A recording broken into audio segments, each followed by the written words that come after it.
Could I get your attention?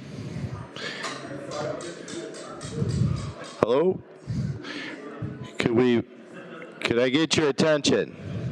Put the speaker louder. All right, I'm going to put, we've been sitting at ease here a minute. We're going to put Chair Williams back in the chair. Thank you, Leader Rita. We are now going to move to House Bill 4340 with Representative Jimenez. Welcome.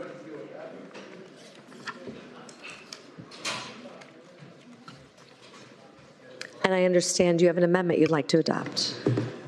Yes, that's correct. Okay. Representative Rita moves do adopt on House Committee Amendment number 1. All those in favor say aye. All opposed say no. In the opinion of the chair, the ayes have it, and the amendment is adopted. The chair recognizes Representative Jimenez to present House Bill 4340 as amended. Good afternoon, and thank you for your patience. Chair Williams, Vice Chair Rita, Spokesperson Spain, and members of the Executive Committee, I bring forth HB 4340, a bill to reform the Court of Claims to improve how the state manages the lapsed appropriations claims process. When community providers do not receive payment for services rendered before the end of the lapse period each year, they must go through the Court of Claims to get paid for the work they did in the previous fiscal year.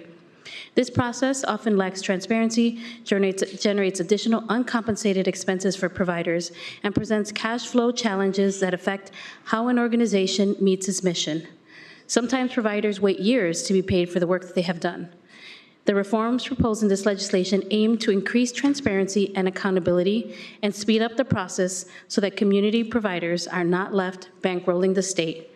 I myself have a very small nonprofit that has a $150,000 grant that they have not been paid out on for 3 years in my district, and possibly, not sure if some of you all have had similar experiences.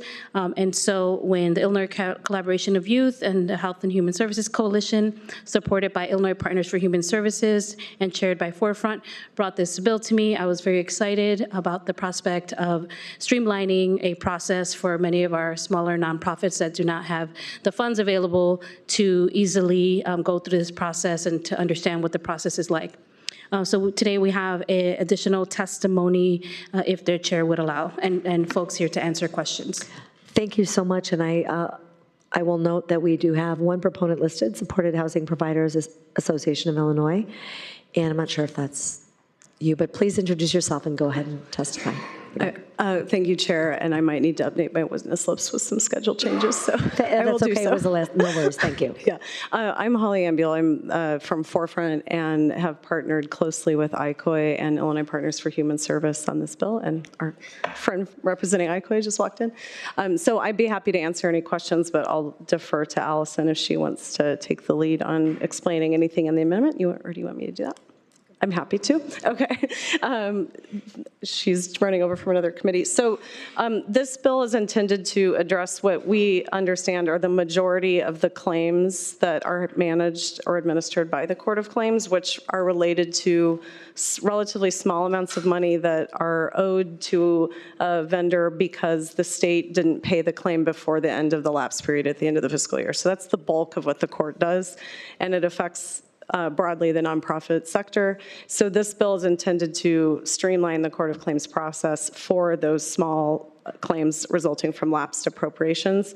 The amendment addresses the concerns that were raised by the Secretary of State, who administers the Court of Claims, and they've moved into a neutral position with the amendment.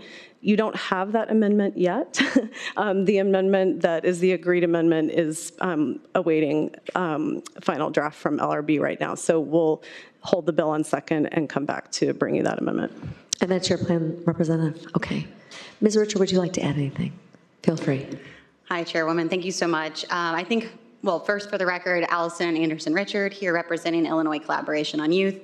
We are working, as Holly said, in collaboration with Forefront and Illinois Partners on this bill. I think that Holly did a great job of explaining what the bill does and how we're working with stakeholders through our amendment to remove any opposition.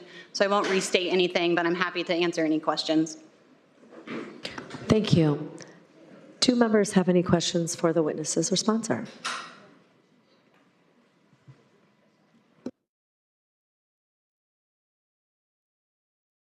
Will the amendment that you're bringing forward remove the opposition, do you think, or what's the plan?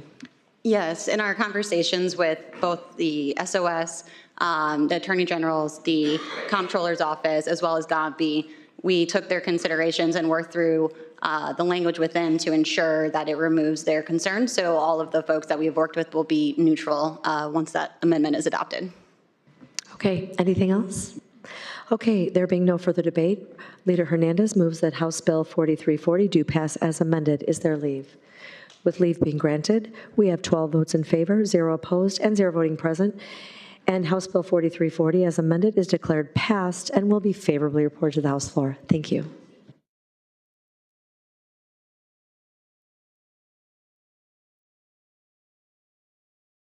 Okay, and I think we're ready for our final item of today.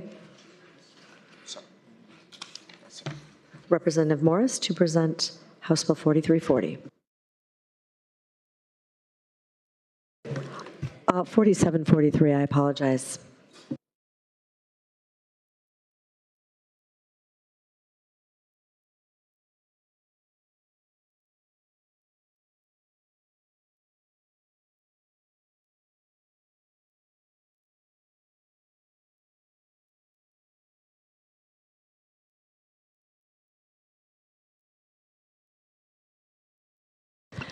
Representative, please go ahead when you're ready. Having a woman moment. Thank you, Chair, Madam Chair of the and everyone of the committee. I am here today to present House Bill 4743. But before I start, we're just going to present the bill and hold this bill on second for further discussions and negotiations. It has been some concerns that have been raised, and I am aware of that, but I am willing to work to get this bill passed.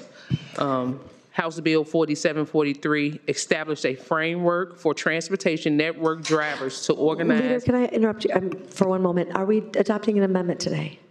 No.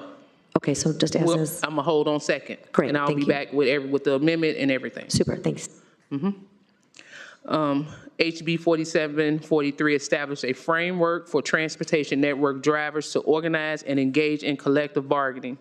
While the issue itself remains complex and evolving, those proposals raises important questions about impact on drivers, companies, and consumers, as well as how best to balance flexibility with appropriate labor protections.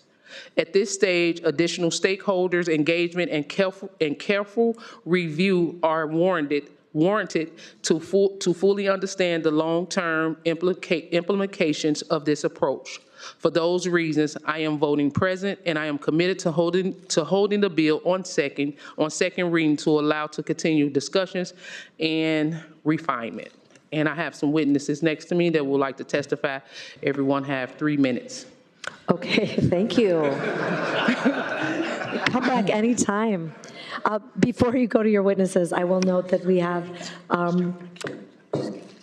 11 proponents listed: the Illinois Drivers Alliance, the IAMAW Midwest Territory, TWSS, and Citizen Action.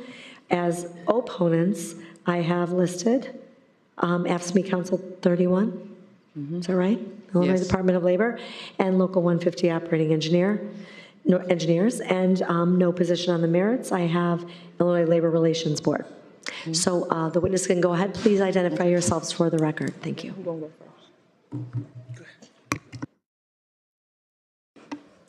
Good afternoon, members of the committee. Thank you for having us. My name is Jeannie Kastrup. I'm the president of SEIU Local 1, and I'm also a member and leader in the Illinois Drivers Alliance. You probably have seen them around the State House in really bright yellow shirts.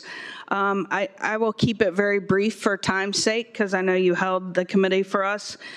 This is really life-changing legislation for these workers. It includes a structured framework to set standards.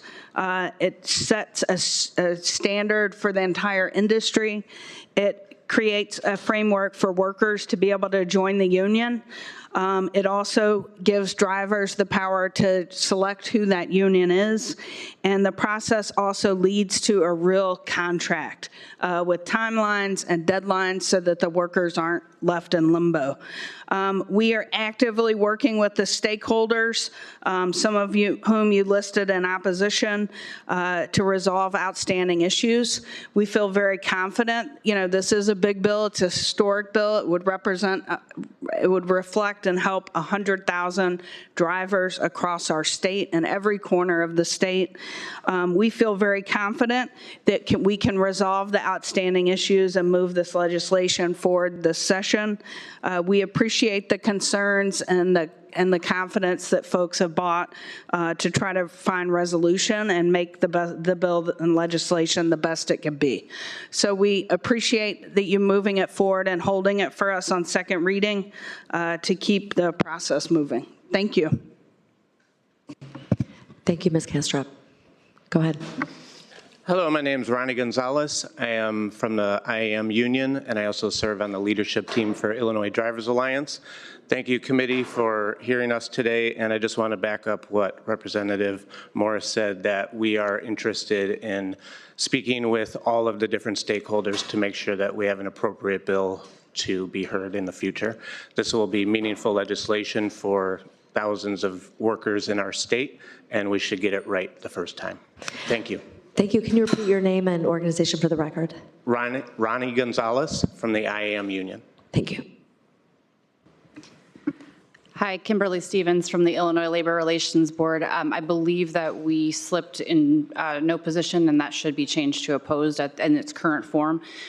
We are continuing to have conversations with the proponents and the sponsors in both the House and the Senate, but there's just a few things that I wanted to flag for the committee. Our major concerns about this bill with regard to the fee imposed on rides that would, in the current form, and I understand there's maybe some movement on this issue, but would come to the board to administer and to make discretionary grants to unions that we also regulate, which poses an irreconcilable conflict of interest for us.